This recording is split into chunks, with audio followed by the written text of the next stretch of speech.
Central rivals go head-to-head this weekend when the Pirates face the Cubs at Wrigley. Swing and a miss. He stuck him out. The pregame at 3 Eastern, first pitch at 4. Saturday on ESPN Radio and the new ESPN app. Coming up on the Best of the Paul Finebaum Show podcast, Joe Shad says Will Muschamp can't just wave a magic wand to improve Auburn's defense. An update on which NFL teams are recruiting LSU tackle La'el Collins after Rex Ryan made an appearance in Baton Rouge. Plus your phone calls. It's the Best of the Finebaum Show podcast, and it starts right now. This is the Best of the Paul Finebaum podcast. Joe Shad joins us. It's been way too long since we talked to one of the top college football reporters in the country. He has been on the sidelines for ESPN Radio, of course, his commentary and reporting on the network as well. And Joe, hope the spring has been good. Good afternoon. Thanks for having me, Paul. Always enjoy it. Thank you so much. I know you've seen a lot this spring, and you always keep up with college football. It's pretty much Ohio State right now as the prohibitive favorite. It's kind of hard to believe when you think back a year or two ago, but they're owning the moment, are they not? They are. They, of course, have the biggest storyline in the spring with everyone wondering who exactly is going to be the starting quarterback and whether or not Braxton Miller is going to leave, which we still don't know. If I was Braxton Miller, I would go ahead and leave. I think that there's some schools that could use him, and they'd certainly be guaranteed to start at a place like LSU. But, yeah, there's a reason they're the preseason number one in everyone's poll, including my way too early top 25 as well. Let's talk about your poll. We've had others on, and every time we come up with one, people get very unhappy and very upset. Give us yours. Well, I have Ohio State followed by Alabama, Florida State. I know that people are going to say, oh, wait a second, Florida State lost so much, but I still believe in the talent level there. UCLA, Notre Dame, Georgia, TCU, USC. So a lot of the same teams that people are high on. And, hey, right now we got to pick a way too early preseason college football playoff for, right? So I'll give you Ohio State, Alabama, UCLA, and TCU. Let me ask you about Alabama because there are a lot of people who are down on them, not down on them to the point of predicting doom and gloom, but down on them, putting them seventh in the country, which is unbelievably low for the Tide when you look at the Saban era. What do you see in Alabama that you believe in? Yeah, you look at the four returning starters on offense, and I know that's a big reason for concern, but, I'm one that believes that Jake Coker can more than capably replace Blake Sims, so I'm not too concerned about that. I mean, you do need to see more toughness and meanness on the offensive line. I think they'll be fine at the skill positions, and I think they'll be very strong on defense. I think they're still strong in the defensive line. So I understand that everyone sort of overreacts to these Nick Saban comments about regaining the mojo and how, they don't win the game anymore before they take the field, but I think Nick Saban is a master motivator. I think that the team will be on edge and will be psychologically prepared. And more than anything, Paul, I mean, you just can't underestimate the recruiting classes and the talent. I mean, one in the nation for 4 consecutive years, one SEC loss in each of the last 4 years. So I understand that there's this perception that Alabama is hurting, but gosh, if you talk to coaches around the conference and around the country, and if you talk to some NFL general managers about not only who Nick Saban has produced in recent years, but who's coming through the pipeline, this is not a program that's hurting. Auburn is where in your poll? So let's see. I have it right here in front of me. I have Auburn somewhere around, 12 or 13, sort of third in the SEC West. I like Alabama, and I like Ole Miss, and I like Auburn to be improved, but still sort of in the middle of the SEC West. And that's where we get a lot of disagreement, Joe, and you know that because Auburn, according to some, is a national championship or at least a college football playoff contender. It is a fine line, but with a new quarterback, but one that people really expect a lot from in Jeremy Johnson, why are you putting them not in the middle of the pack, but certainly the middle of the pack in the SEC is better than almost everywhere else, but why third? Well, you can't underestimate, Paul, that Auburn has a rebuilt offense with only 4 returning starters and a completely new staff on defense. And there has to be an adjustment period there. everybody thinks that Will Muschamp is just going to wave this magic wand, and I would want him as my defensive coordinator. It's hard to think of a better one, and it was certainly a perfect hire. But that Auburn defense has dramatically underperformed for years, and I think it's going to take some time to just get them tackling properly. Everybody talks about energy, effort, and confidence, and yes, some of that has been restored in the spring, but Auburn still has a long way to go on defense, and until I see it with my own eyes, I'm going to believe that there's still improvement to be made there. Joe, you had Ole Miss second. That's pretty heady stuff. I mean, we know about the defense. Questions at quarterback, like a lot of SEC schools. Yeah, I'll be interested to see how Kelly does, and obviously there's a lot of eyes there. I just sort of think that the returning talent in terms of 9 on offense, 7 on defense, I think Treadwell, Laquan Treadwell, the wide receiver, gosh, Paul, that was one of the saddest things I've seen. I was right there about 15 yards away from Laquan Treadwell when he was injured heading into the end zone, and all he wanted to know is if he scored, and that's something I'll always remember, being right there. Of course, he didn't score. Ball came loose. Treadwell was injured, but I'm so glad to hear that his recovery is going well. And it's just a talent issue. And when you look at how they've loaded up in recent recruiting classes, it's sort of similar to Tennessee, and that's why we all think that Tennessee is also about to turn a corner. You mentioned 3 in the SEC West, but not LSU. What's going on down there, and if LSU doesn't finish above where you have them right now, what does it mean to Les Miles? We know the deal. I mean, you can finish 4th in the SEC West and still be a top 10 or 15 program. I mean, certainly last year was a major disappointment. Certainly if Les Miles and the LSU Tigers lose 5 games again, there'll be all sorts of off-season headlines about whether or not he's under the most pressure in the country, on the proverbial hot seat. It's going to take a lot to fire Les Miles. I mean, the guy won 100 games over a 10-year period. I certainly think most fans in America would enjoy averaging 10 wins per year. I'd sign up for that, wouldn't you, for the next 3, 5, 7 years? But we all understand that he has to figure out a way to fix those quarterback issues. And quarterback play has just not been acceptable, and they need to recruit and develop at least an average quarterback. Joe, let's talk about the other side in the SEC and a couple of other questions about the national race. Tennessee is the buzz team. Are you buying? Yeah, I'm drinking that Tennessee Vol Kool-Aid. I'm all in on Tennessee. Of course, I remember I was a few years ago, too, and they had a good quarterback, 3 wide receivers, and Lane Kiffin, and that didn't work out so good. But I think this is different, back-to-back top 5 recruiting classes. In my way too early poll, I have Tennessee number 13 in the nation behind only Georgia at 6 in the SEC East. Talked to Joshua Dobbs, the Tennessee quarterback, in the evening following his spring game, and the confidence that he relayed to me is really impressive. I mean, he talked about how Tennessee is embracing the expectations to win a championship, and there are increased expectations, and all Dobbs has to do is turn around and hand the ball off to Jalen Hurd and Alvin Kamara, and they're going to have a chance. I know they've been crushed by their rivals in recent years, but I think the time has come for Tennessee to legitimately contend in the SEC East. Joe, outside of the SEC and around the country, we've mentioned a couple of schools, but off the field, the college football playoff now in its 2nd year. What are going to be the big storylines among the suits as we head for the season? Well, in general, Paul, the commissioners liked the way the first college football playoff went. I did, too. I thought fall was perfect. I thought it was beautiful that Ohio State had an opportunity as a 4th seed to get in and win it and prove that they deserved a chance.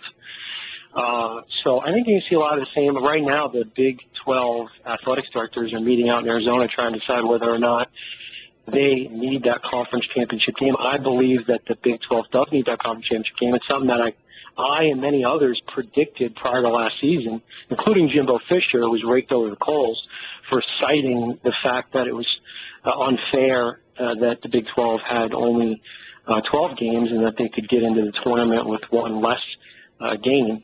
And, this whole notion that the Big 12 should not create a conference championship game, Paul, because it would create one more opportunity for their team to get knocked out, that's the exact reason why they should have a conference championship game.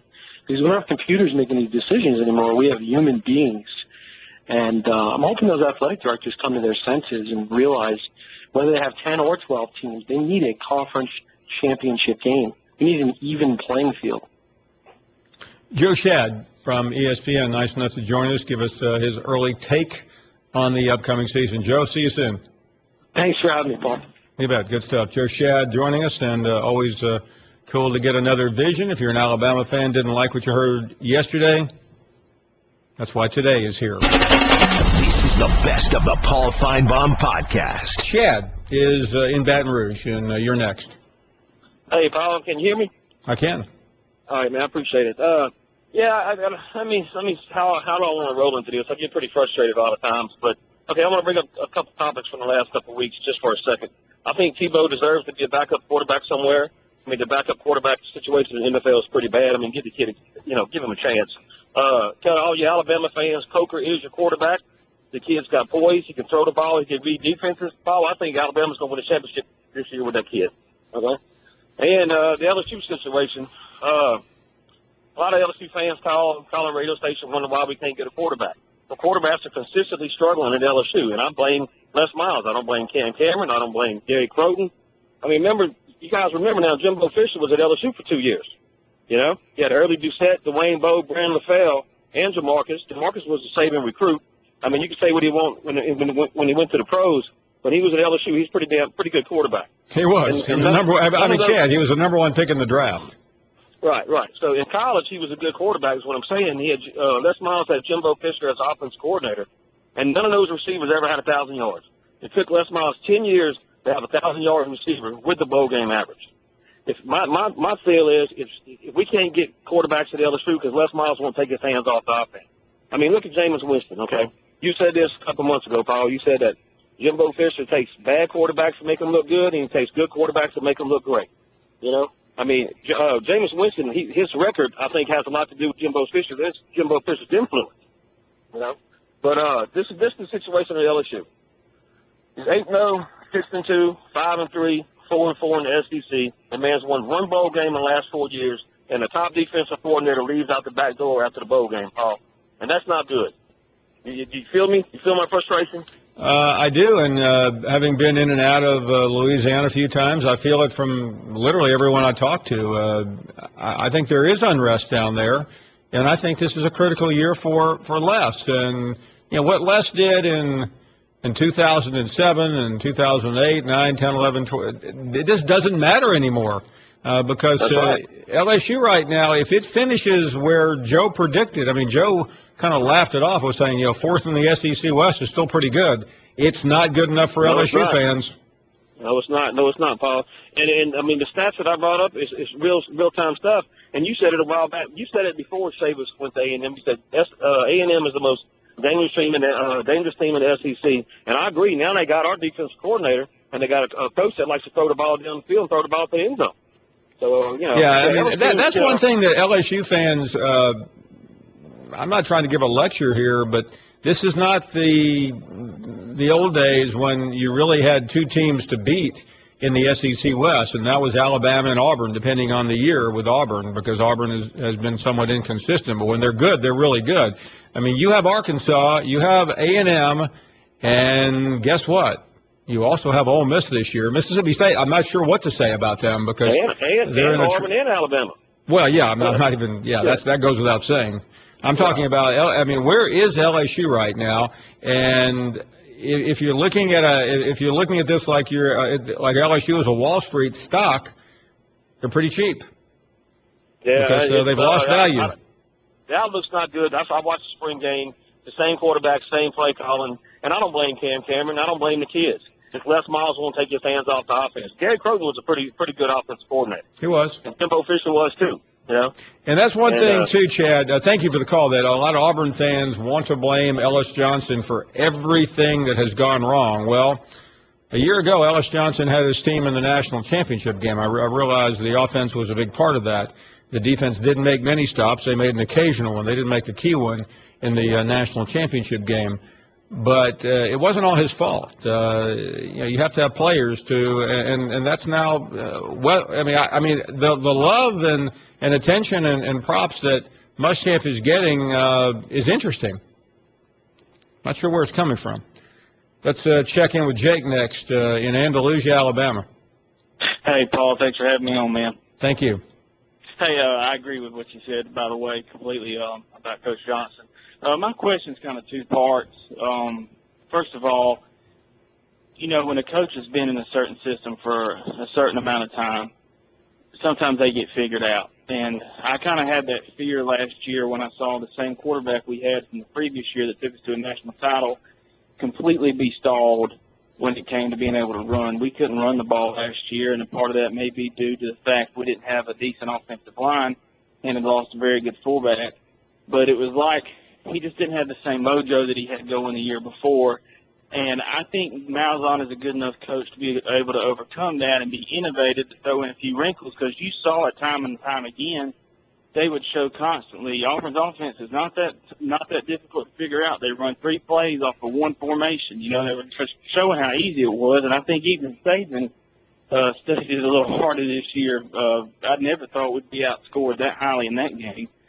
Yeah, no, you're right. And one thing I will say, Jake, about Muschamp, I'm not being critical. What he brings is something I don't think Auburn had, and that's that enthusiasm and the passion that he breathes and pushes from the sideline. I don't know if there's anyone better than Will Muschamp in that regard in college football from a defensive standpoint, but he can't do it all. Exactly. And the thing I was wanting to add to that is, in your opinion, the thing about Jeremy Johnson is I believe that changes our offense significantly. I believe we'll be throwing the ball a lot more and probably see less of the read option. I'm not sure he'll completely do away with it, but I think Auburn's going to look a little more dynamic this year, and that may give us the wrinkle we need to get it cranked up again. I think a lot of people agree with you. Thank you so much for the call. Scott in Tampa. How are you, Scott? Yeah, good afternoon, Paul. Just giving you a call, long-time listener, first-time caller. Thank you. A bunch of my buddies even watch your show every day. I got a friend. We always talk back and forth after. But I just want to call you. I'm an Auburn grad. Live down here with a bunch of Gator fans as well. And really, it doesn't matter who you're talking about. I like to bring up the subject about all these players getting kicked off the teams, and also from the fact of it seems like more and more now you hear about players with robberies and things like that, with the Elijah Daniel incident that just happened. So kind of want to get your thoughts on that, Paul, and just really go from there. Yeah, thank you, Scott. I appreciate the kind words. I mean, I can't give you on the Elijah Daniel situation. To me, we just see a lot of this. I hate to paint a broad brush because I'm not a sociologist. I'm not a psychologist. I really don't know what happens. I mean, to me, you get an opportunity to go to college.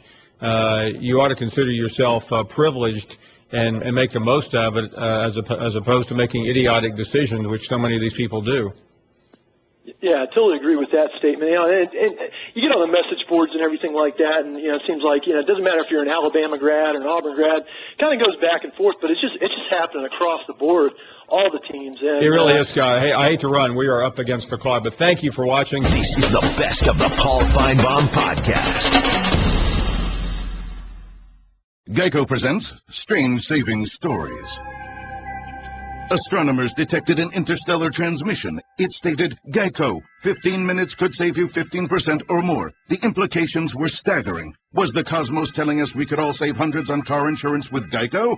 Or did their radar merely pick up a signal from the nearby Rufus and Clyde's morning show? We may never know. Geico. 15 minutes could save you 15% or more on car insurance. This is the best of the Paul Finebaum podcast. Coach is in Nashville, and you are next up. What's up, Coach?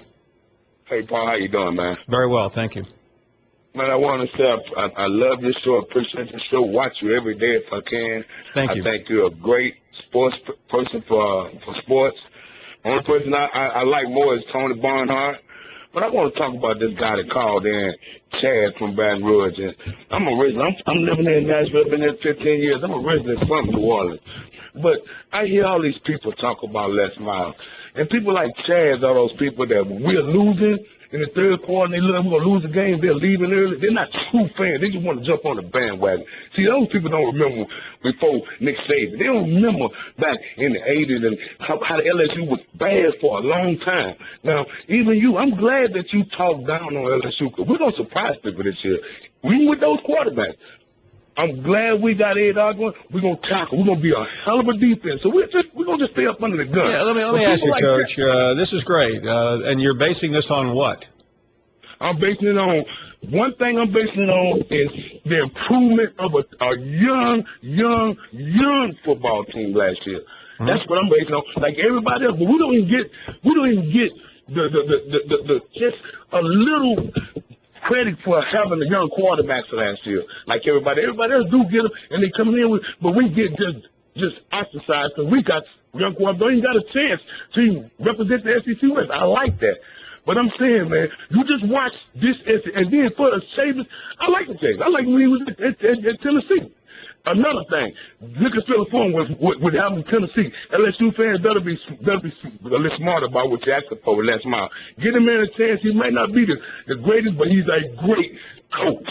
And he's been winning. He's going to continue to win. We might have to get a good quarterback, offensive coordinator in there. But we'll see this year, because I think we're going to shock everybody. And you just keep talking down on LSU, Mr. Paul Pine, but we're going to shock you. Hey, Coach, let me say something to you. I'm not talking down on LSU. I'm telling the truth. In your mind? No. I'm just talking about what's happened since Alabama put a beat down on LSU in the national championship game. What has gone right for this program? Alabama. You take Alabama, Paul. No, I'm just stating a fact.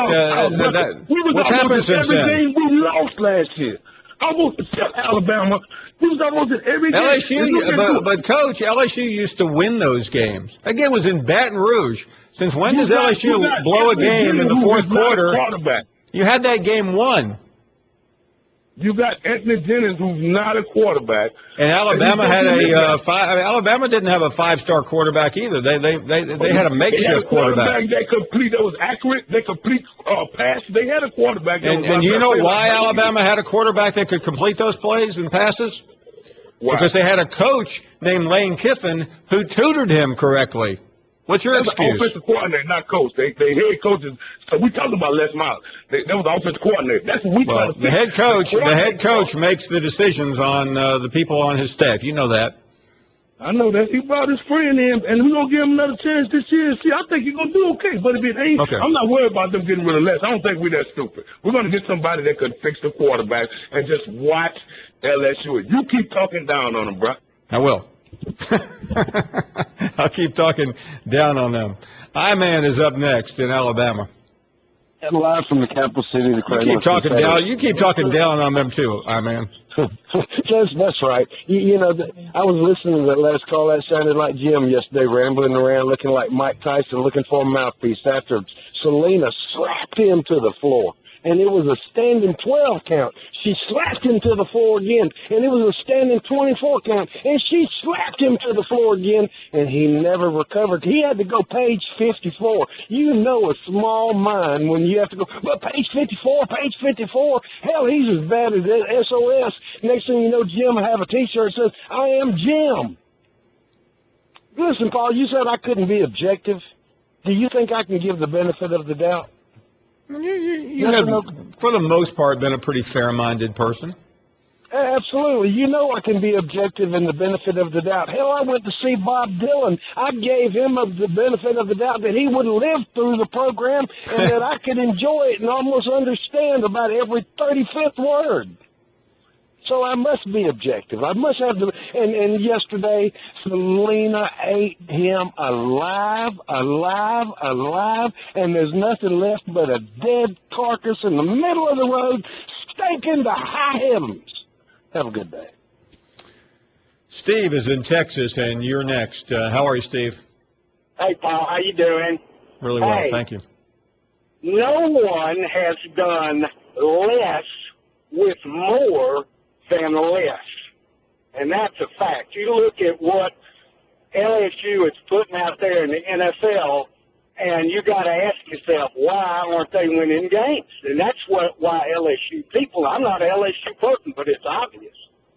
And the other thing I want to say is that people that are down on Alabama, watch out. If you have a great defense and the absolute best punter on the planet, you can always be in a football game. Roll damn Tide.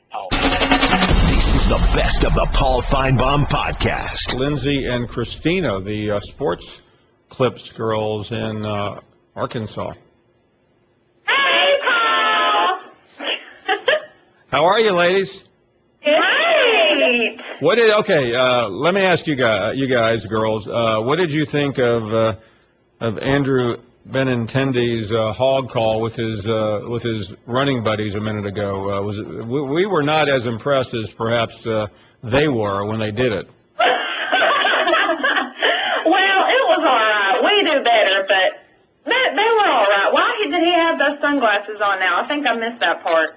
Yeah. Well, I mean, can you? I'm sure the guys are still watching over there at Bud Walton. Can you perhaps let those gentlemen know how to do a hog call? Well, yeah. That's pretty cute. Woo!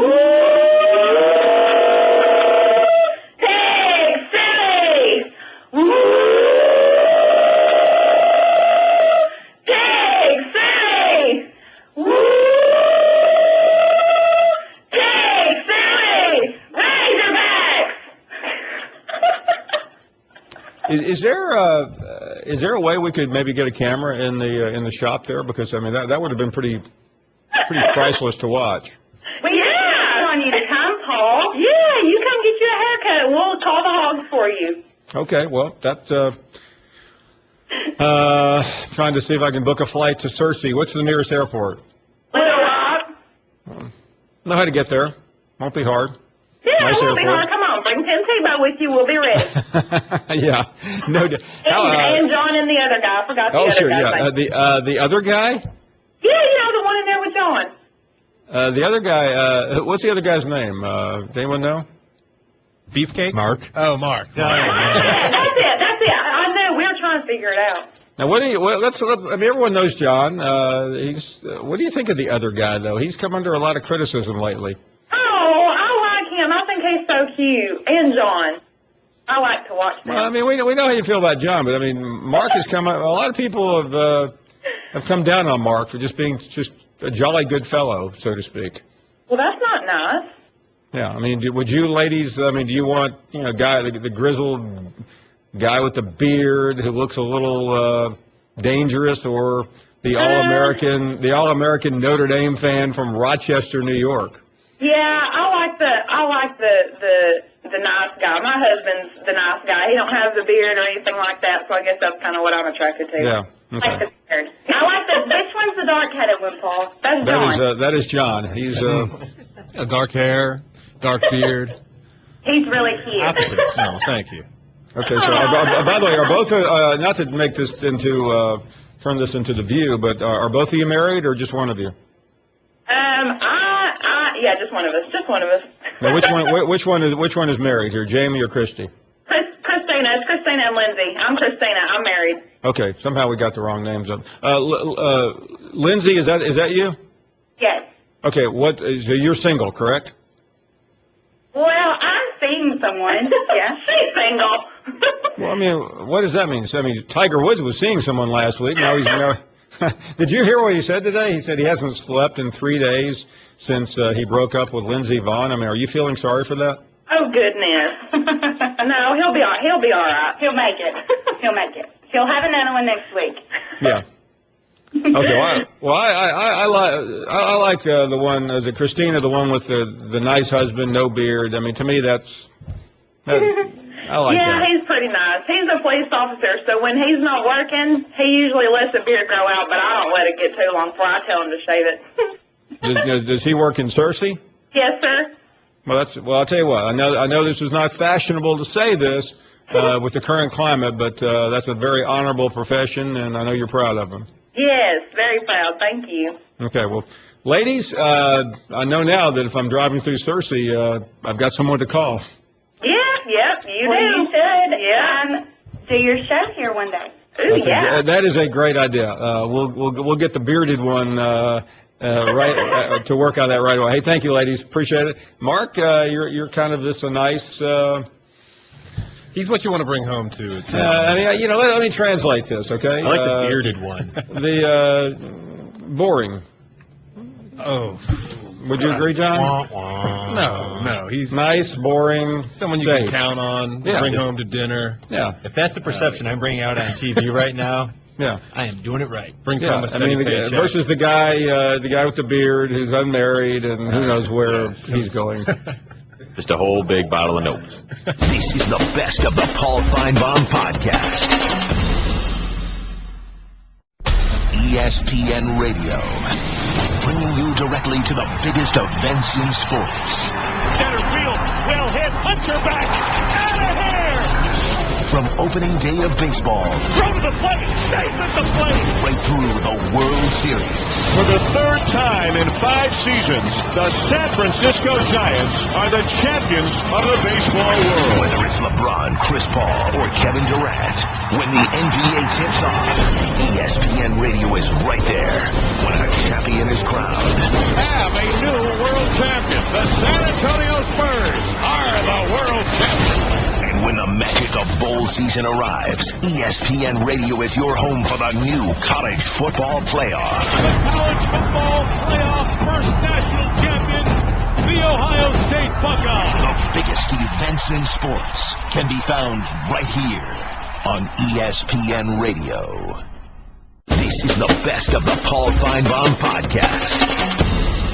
Dan Graziano joins us from ESPN New York to give us the take of how the NFL is responding and reacting. Reports out today that Collins has met with Rex Ryan. And Dan, thank you very much. I really appreciate your time. We've talked about the college angle and certainly what people in Baton Rouge have been saying, but what are folks in the NFL saying right now and thinking about Collins? They need more information. This was a guy, I cover the Giants, and I know they liked him a lot and thought about him in the first round, especially if they were to trade down a couple spots. But, once the thing broke last week, they, like everybody else, just kind of took him off the board. So we're just going to pass because right now the risk of the worst-case scenario is way too intense, and so it's not worth it. So, everybody needs more information. I think, all these NFL teams have investigative units, and I'm sure that they've been in overdrive in terms of trying to figure out what they could find from the Baton Rouge PD and all that. But at this point, no one knows what happened. No one knows his level of involvement in it. And until that stuff is clarified, all you're going to see are these sort of little fact-finding meetings like Rex Ryan had last night in terms of just getting in front of a guy and maybe, letting him know, that you're interested if things do progress. Dan, let's talk about where, if this had never happened, if his name had never been linked to the situation with his ex-girlfriend, where would he have gone, and what did he lose by? Aside from the human tragedy, in terms of NFL bonus money. Yeah, look, there is talk of him being like a top 15 pick, so you're looking at a contract that, probably in the $9-10 million range with $7 million in guarantees. And, if he signs as an undrafted free agent, the best he can hope for is a 3-year contract totaling about $1.5 million. It may be if he's fully cleared. And I said this on the show today on NFL Insiders, a woman and her unborn child, are dead. That's the story here, and it's a terrible one. And we're talking football, and I understand that, but if he's not cleared, then he's gone forever. If he is cleared, then yes, there will be teams that will compete for his services because he is a first-round talent that you can now get at the cost of an undrafted free agent. So you mentioned what he could have made. Let's say 3 weeks from now, he is cleared, at least from a suspect standpoint, from the authorities down there. What's the best he could come out with? Those undrafted free agent contracts are real rigid. They're 3-year deals. The salaries are spelled out in the first, second, or third year, but it would total about $1.5 million. That could be the issue, of course. Now, if he's in a bidding war where teams are trying to compete with each other to get him, maybe some team guarantees the whole thing or guarantees 80% of it or something like that. But, the benefit, hypothetically, assuming this progresses and he does end up having this conversation with teams, the benefit is most rookie contracts, drafted player rookie contracts are 4 years. He's in a position where if he were to go somewhere and excel for the first 2 years, he'd be able to extend the contract or renegotiate it after 2 and certainly be a free agent after 3.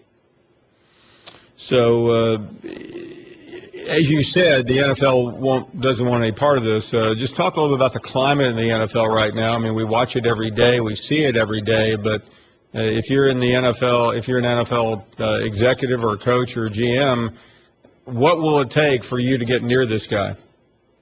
Well, you got to be 100% sure that he has no involvement in this, in the death of this woman and her child. And that's the thing. I mean, we all just watched not long ago Aaron Hernandez get sentenced to life for murder. And if we're talking about something on that level, it's clear, as it should be, that the NFL teams don't want any part of it. So the fact that someone has been killed here, and if there's a player that has any connection to it, the teams are going to stay away. And as I said, for good reason. They can't, you can't afford to.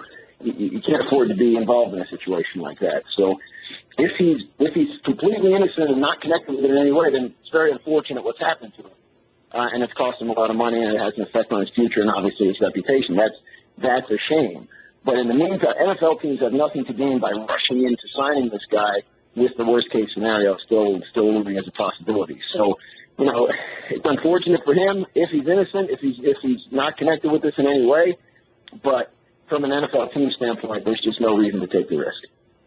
Dan Graziano with the latest from the NFL standpoint. Dan, thank you. Appreciate your time. You got it, guys.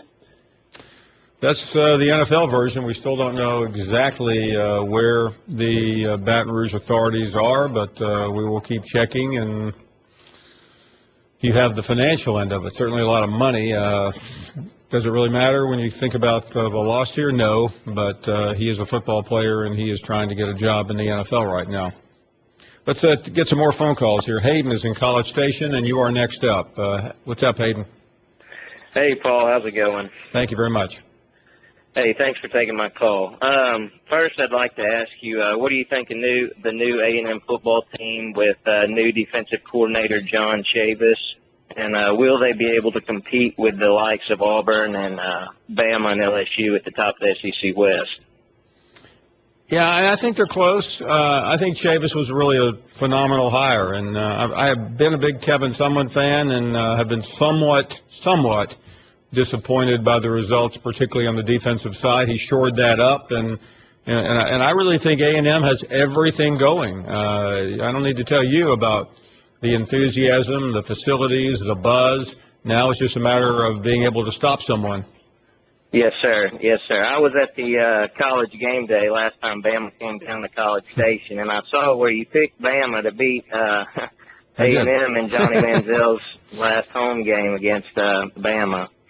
But I think it's going to be a new story this year. I think when Bama comes down to College Station this year that it'll be a trap game for them. And I think A&M's going to get them this year. Hayden, thank you very much. And I'll never forget that. The first game in Tuscaloosa, it was an afterthought. For those who don't remember, it was the week after Alabama played LSU in Tiger Stadium. They came from behind on an epic last-minute drive. We saw that again this year in Baton Rouge. One reason we're having so much conversation about Les Miles' future. And the next week, Alabama lost at home to Johnny Manziel. I mean, we had heard of Manziel, but he put on a show for the ages. The next year, it was an early season game. I think it was week 3, either week 2 or week 3 of the college football season. And it was week 3, and it was the game. We were all at this point of the off season. We were already hyping the Alabama A&M game. It's one of the biggest games I've ever been to, and it was A&M started off dominated the first part of the game. Alabama just steamrolled them, had a huge lead, and had to hang on for dear life. I would agree with you. I think that is, if you look at Alabama's schedule, I think that's one of the 3 most difficult games of the year. You have Auburn, you have Georgia, and you have A&M, all 3 on the road. Darryl is up next. You know what? A&M fans remind me of Arkansas fans. I swear they do. They always say they're going to beat somebody every year. I heard it after Johnny Manziel left. Every year it seems like they're that way. Do you not see that? I mean, that's just kind of, I don't know. They kind of sound the same to me. It's always like they're going to beat somebody. Until you get there, you do sound the same. But at some point, Darryl, you know this, you have to make that jump. And if you don't make the jump, you're going the wrong way in the SEC. You know what? I've been meaning to ask you this, and I've been forgetting, but now I remember it, so I want to point it out. Landon Collins went in the second round, right? Didn't we have another player not too long ago that was all bragging at the NFL draft about how great he was going to be and where he was going to go and all that, and then he didn't go nowhere near where he thought he would go? And that was? Another guy by the name of A.J. McCarron. I mean, I just wondered if that was the same deal with Landon Collins. Well, there's a difference going, I think A.J. went in the 5th round. There's a difference between that and going as the first pick in the 2nd round, or one of the first picks. Well, I know, but I mean, Collins, I thought he would be a first pick. I mean, a first-round draft choice, and I'm still kind of curious of why he went the 2nd round, and I was wondering if he kind of hurt himself. Well, I mean, we've heard some criticism of him. I mean, he had a subpar game against Ohio State. That didn't help. You know what? I'm not getting hurt. LSU fan calling here talking about Les Miles does more with less. Really? I mean, look at how many NFL players are from LSU. Okay. Here's the deal: they have nobody to compete with in state. Like Alabama has Auburn, Georgia has Georgia Tech, Florida has Florida State. LSU has their entire state of Louisiana. They got it to themselves. So I'm not buying that at all. As far as he's talking about radio announcers, I know you had to speak of Larry Munson, right? I said Larry was the best. I seen something funny the other day. Coach Rick sent a tweet out talking about Lawrence Smith. I don't know if you know who Lawrence Smith is or not. Actually, I do. I know Lauren fairly well. Oh, okay. I think it was his birthday or something, and I tweeted back and I stated that if I had $1, and I copied Scott Howard in on it, who was Munson's sidekick, who's now the voice of the Dogs. I said if I had $1 for every time that I heard Larry Munson say, "Quickly, Lauren, what you got?" And then Scott Howard tweeted back and said, "Classic." I just thought that was pretty cool. Hey, Auburn, you put that little schedule thing the other day, that little ranking, had Auburn like number 4, Alabama 7, Georgia 9. I'm going to tell you this, dude. If Auburn goes undefeated, if they win the national championship, they deserve it because based off that ranking, there's 5 teams in the top 25 that they will have to play. So I don't know if their schedule is that much easier than it was last year based off that, because that's about half of their schedule right there against top 25. Well, I agree with you, but I mean the difference between Auburn's schedule this year and last is last year no one played what they played. I mean, you're talking about at Mississippi State, at Ole Miss, at Georgia, at Alabama. When you factor in where those schools were ranked for a good bit of the season, I mean Georgia was the only one that wasn't ranked in the top 5 or 6 at one point. Well, let me ask you this: do you think Auburn can play make the 14 playoffs with 2 losses? No. Well, I mean, then you're pretty much saying that they're going to run the table against everybody because I know they're going to lose to Georgia. We own them, Paul. 7-9 last night. The way it was, we beat them about 3 or 4 years in a row, and they'll win one. We beat them 3 or 4 years in a row, and they'll tip a ball and get lucky, and they'll win one. We own them. They know it. We know it. We have a good city. Jordan Harris in November. We own the Auburn Tigers, people. Wow. It's almost here. This is the best of the Paul Finebaum podcast. Jared is next up in Huntsville. How are you, Jared? I'm good, Paul. How are you? Thank you very much. Hey, Paul. I haven't seen the show lately. This time of year, I'm real busy. But what's the story on the girls from Percy? Well, they started calling during the season. They work at Sports Clips, and they just have some fun. They put us on every afternoon while cutting hair, and they call occasionally. Gotcha. Well, a lot of things that are said on this show are ludicrous, and a lot of it's subjective. But one thing that isn't fun is you need to go to Percy. I've been a lot of places in Arkansas, and maybe I've traveled through Searcy, Arkansas, but I'm looking for a road trip. Absolutely. All right, no, I was going to call. I called a few times last year and was kind of asked you if you were a fan or not a fan of certain people in sports. And are you prepared to do this for just a second while you're on TV? I'll do my best at the risk of incriminating myself and destroying my life. Go ahead. Okay. Tiger Woods. Woo. I'll try not to give you long answers. I am a fan of his golf. If he's playing, I'm watching. Derek Jeter. Definitely a fan. Lance Armstrong. Not a fan at all. George W. Bush Jr.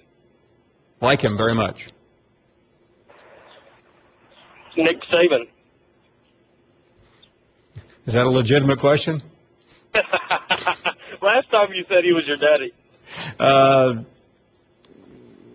Yeah, that's 2 losses since then. He's stepdad. How about that? All right, Paul. Thanks. Take care, man. Thank you very much. That wasn't really all that difficult. I was afraid he was going to ask me about Mark Kubiak. Kevin is in Spartanburg, South Carolina. How are you, Kevin? Good, sir. How are you? Quite well. I'm a first-time caller. I was just kind of agreeing with you. We have a running game at LSU, which is no doubt, but I watched the spring game, Paul, and defense. A lot of people are not talking about this, but the second-string defense, you can call it second string if you want to, but the new defensive coordinator, they got massacred. I mean, it was not pretty. And I followed LSU football since I've been down there in the early 90s, and losing Chavis is going to be about like losing Stonewall Jackson in the Civil War to the South, I'm afraid to say.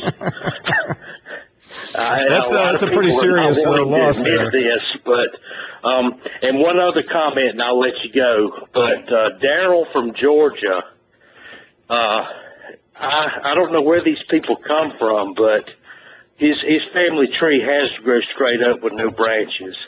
I went to one Georgia football game in 1988. It was an LSU game, or 87, I believe. I was in high school, and I counted 23 teeth in the whole stadium. I mean, it was ugly. But we won. No, but you have to remember, Kevin, that the stadium didn't hold nearly as many people back then. Well, that's true. Yes, sir, you're right. They added on to it, so that adds probably a couple of dozen more teeth. But Daryl is he's probably a lot to do with why Atlanta fell and Columbia fell during the Civil War. Him and his relatives. So I enjoyed talking to you. Nice talking to you. Yeah, I don't sir. think his family has too many General Sherman pictures up in their house. No, we don't have any here either. I mean, my son's named Jackson after Stonewall, but that old boy from Georgia, I'm going to tell you, man, he's got some problems. Hey, thank you very much. Good to hear from you, Kevin. Don is in Atlanta. What's up, Don? Is this Paul Finebaum? I plead guilty. How are you? I'm doing fine, Paul. I'm so glad to talk to you. I've only been watching this show since it came on TV, but I understand you've been on in Alabama on the radio for a long time. Yeah, I have. Many, many years. I just wanted to tell you that your show is number one on the hit parade in this house, that I even have my lovely wife, who I love to death, watches this show with me now. I cannot believe it. And the thing that she likes the most about this show are these callers from Alabama. She just gets really tickled because these people are so crazy. Well, Don, we were asked all the time about the callers, and sometimes you give honest explanations, and sometimes you don't. But to me, the callers do make up a lot of the fun. And people say, well, what's with these Alabama callers? And I think you understand where I'm going here. When a show has a heritage and a history in a particular part of the country, that's where you're going to have the most viewers, listeners, and callers. So it takes a while to grow a product, as we are well on our way in doing here. But yeah, that's where most of the characters come from. Not all, but most. Well, Paul, I just want to tell you that I really like Larry from Missouri, even though he cheers for the wrong Stoops. And I really like Daryl from Columbus because he's such a big Georgia fan. But, Paul, there's something that's been bothering me. I cannot figure this out, and I figured that you would be the right person to answer this question since you know so much about football. Is why does everybody hate my football coach so much? He didn't do nothing wrong to anybody, and they're always after him, Paul. It's a good question, Don.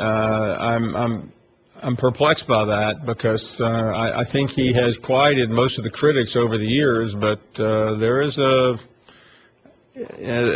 someone once described this group of people as the fellowship of the miserable, that they're simply not going to like anything at any time. But I think he's in pretty sound footing. Well, Paul, it sure was a pleasure to talk to you, and I want to talk to you later about the Bear. I got some questions about the Bear for you. All right? Well, I'll certainly do my best. Hey, thank you. Really appreciate your kind thoughts. Steve is next. Steve, good afternoon. Good afternoon, Paul. First, thank you for your fair and balanced commentary and for wading through the passion of Southern football. Thank you very much, Steve.